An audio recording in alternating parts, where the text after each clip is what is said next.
উন্নয়নের সভা হয়েছিল, সেই সভা থেকে বিরোধী দলনেতাকে বেরিয়ে আসতে বাধ্য হয়েছে, এরকম একটা ঘটনা ঘটেছে।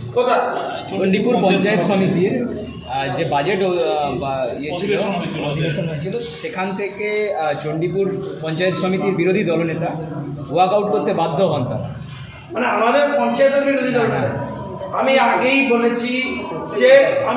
বলেছি এটা সব পঞ্চায়েতের একই অবস্থা। সমস্ত পঞ্চায়েতে বিরোধীদেরকে কোনোভাবে এরা ইনক্লুড করবেন না কাজের ক্ষেত্রে। আর সব থেকে বিপজ্জনক হচ্ছে যে আমাদের যারা রিপ্রেজেন্টেটিভ আছেন তারা এদের পাপের টাকার ভাগিদার হতে রাজি নয়।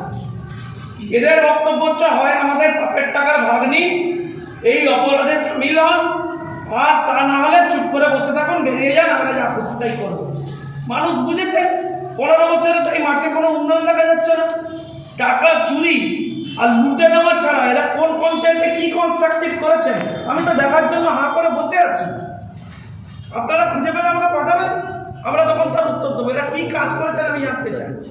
আমরা আরটিআই করে জেনেছি যে এখানে কত কোটি টাকা অ্যালটেড হয়েছে, সেই টাকা থেকে কি কি কাজ হয়েছে, চুরি ডাকাতি হয়েছে, আসছে সে সমস্ত আসছে। অপেক্ষা করুন, একটা কাঠের 4.5 লক্ষ টাকা, 4.5 লক্ষ টাকা দিয়ে একটা হচ্ছে কাঠের ব্রিজ বানিয়েছে। আপনি ভাবুন, ওই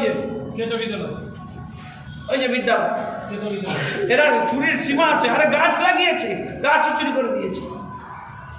চণ্ডীপুরের অবস্থা অত্যন্ত ভয়ঙ্কর জায়গায় নিয়ে গেছে, অত্যন্ত ভয়ঙ্কর জায়গায়।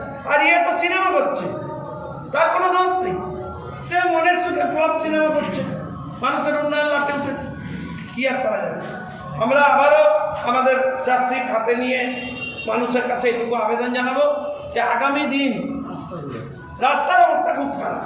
এখানে মানুষ হচ্ছে প্রায় মৃতপ্রায় মানুষ রাস্তায় বেরোয়, হসপিটালে পৌঁছানোর আগে সেটাকে আমরা হারিয়ে দিই। আমরা আমাদের এই চার্জশিট প্রকাশ করে চণ্ডীপুরের মানুষের কাছে আবেদন জানাচ্ছি, নির্বাচিত দিন।